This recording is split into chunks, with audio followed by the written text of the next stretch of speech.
জামায়াত ইসলামীর আমির doctor Shafiqur Rahman X account হ্যাকের কথা বলে দেশের মানুষকে বোকা বানানোর চেষ্টা করছে বলে মন্তব্য করেছেন কেন্দ্রীয় ছাত্রদলের সাধারণ সম্পাদক নাসির উদ্দিন নাসির। রোববার 1 ফেব্রুয়ারি ঢাকা বিশ্ববিদ্যালয়ের প্রতিবাদ মিছিল ও বিক্ষোভ সমাবেশ থেকে মন্তব্য করেন তিনি। নাসির বলেন, আল জাজিরার সাক্ষাৎকারেও ডাক্তার শফিকুর রহমান নারীদের হেয় করেছেন। আইডি হ্যাকের কথা বলে বাংলাদেশের মানুষকে বোকা বানানোর চেষ্টা করছেন। ওনার আইডি নয়, মাথা হ্যাক হয়েছে। তিনি আরও বলেন, আমির স্বজ্ঞানী সামাজিক যোগাযোগ মাধ্যমে নারীদের অবমাননা করেছেন।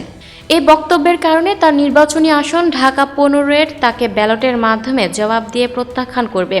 সমাবেশ থেকে ছাত্রদল নেতারা জামায়াত আমিরকে প্রকাশ্যে জাতির কাছে ক্ষমা চাওয়ার দাবি জানান।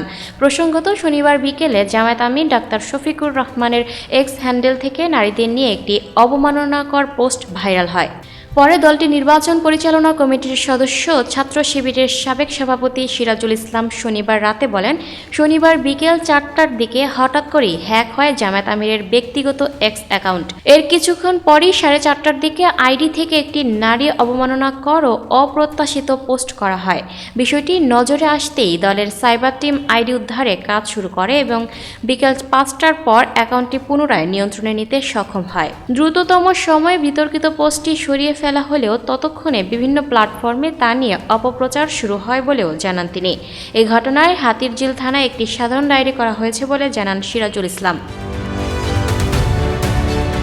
Lucky Akter, people voice television, Dhaka.